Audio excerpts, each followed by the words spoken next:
Perkenalkan, nama saya Andi Syawalna Ramadhania, NIM 221230046. Saya mahasiswi YIN Manado, Fakultas Tarbiyah dan Ilmu Keguruan, Prodi PAI.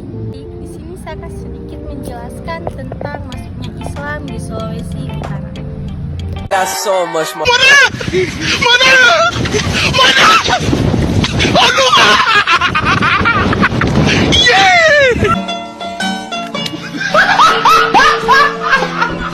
Are you ready, kids? Aye, aye, Captain! I can't hear you. Aye, aye, Captain! Oh!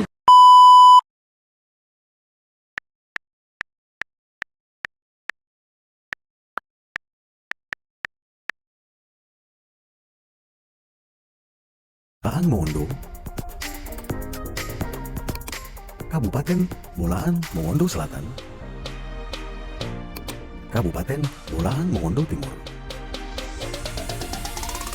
Kabupaten Bolaang Mongondo Utara,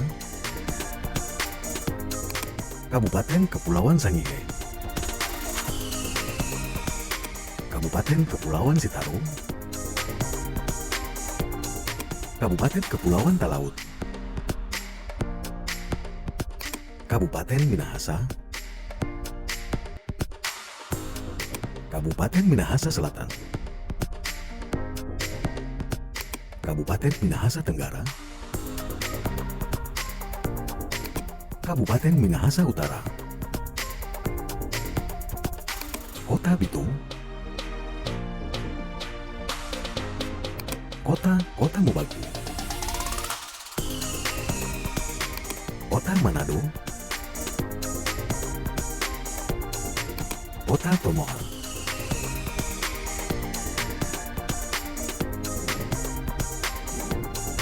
Sejarah masuknya Islam ke Sulawesi Utara.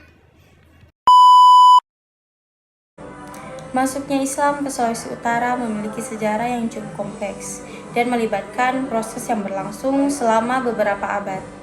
Islam pertama kali masuk ke wilayah ini melalui jalur perdagangan maritim dengan perdagangan Arab, Persia, dan Gujarat yang berlayar ke wilayah Indonesia. Para pedagang ini membawa agama Islam serta budaya dan nilai-nilai Islam. Seiring dengan perdagangan, agama Islam mulai menyebar ke Sulawesi Utara pada abad ke-15.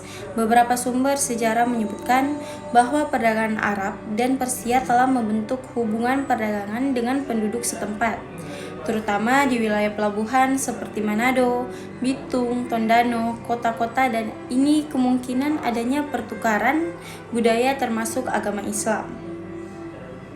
Pada awalnya Islam tersebar melalui jaringan perdagangan dan pernikahan antara pedagang muslim dan penduduk pribumi. Proses ini melibatkan adopsi nilai-nilai dan praktik Islam secara bertahap. Para pedagang muslim yang tertinggal dan menetap di wilayah tersebut juga berperan penting dalam penyebaran agama Islam kepada penduduk setempat. Salah satu tokoh penting dalam sejarah penyebaran Islam di Sulawesi Utara adalah Pangeran Diponegoro.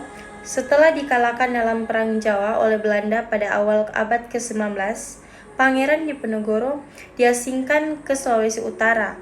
Selama tinggal di sana, Pangeran Diponegoro menjalin hubungan baik dengan masyarakat setempat dan berkontribusi dalam penyebaran Islam di daerah tersebut. Bukan hanya Pangeran Diponegoro saja, tapi banyak juga tokoh-tokoh sejarah seperti Tuanku Iman Bonjol, Sultan Bayanullah, Syahid Ali Rahmat, dan juga terlibat dalam sejarah masuknya Islam di Sulawesi Utara. Selama masa kolonial Belanda, Islam di Sulawesi Utara mengalami tekanan dan pembatasan.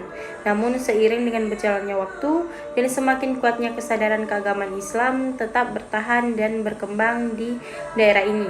Terdapat pembangunan masjid-masjid dan pesantren-pesantren yang menjadi pusat kegiatan keagamaan dan pendidikan Islam. Pada era modern, Islam di Sulawesi Utara terus berkembang dengan adanya pendirian lembaga-lembaga pendidikan Islam, organisasi, keagamaan, dan masjid-masjid yang menjadi pusat kegiatan keislaman. Masyarakat Muslim di Sulawesi Utara aktif dalam kegiatan keagamaan seperti ibadah, pengajian, dan kegiatan sosial keagamaan. Pada abad ke-17, pengaruh Islam semakin kuat di Sulawesi Utara. Dengan kedatangan kerajaan Goa dari Makassar, kerajaan Goa adalah kerajaan Islam yang meluas ke sebagian besar Sulawesi Selatan dan Tenggara. Raja Goa mengirim pasukan dan pemimpin agama untuk menjalankan aktivitas ekspansi dan penyebaran Islam ke wilayah-wilayah di sekitar Sulawesi Utara. Namun penetrasi Islam ke dalam masyarakat Sulawesi Utara tidak selalu berlangsung dengan damai. Terdapat catatan-catatan sejarah tentang konflik antara pedagang Muslim dan penduduk setempat yang masih menganut agama dan kepercayaan tradisional. Beberapa sumber sejarah juga mencatat upaya konversi paksa oleh pedagang Muslim terdapat penduduk setempat. Seiring berjalannya waktu, agama Islam mulai diterima oleh sebagian masyarakat Sulawesi Utara, terutama di wilayah pesisir dan pelabuhan yang menjadi pusat perdagangan. Proses akulturasi budaya dan penggabungan unsur-unsur Islam dengan tradisi lokal juga berlangsung yang menghasilkan bentuk-bentuk Islam yang khas di daerah ini. Dengan demikian, sejarah Islam di Sulawesi Utara merupakan perjalanan panjang dari kedatangan pedagang Muslim, pernikahan antara etnis, peran tokoh-tokoh penting, hingga perkembangan lembaga keagamaan. Islam tetap menjadi agama yang diakui dan dianut oleh sebagian besar masyarakat di Sulawesi Utara hingga saat ini.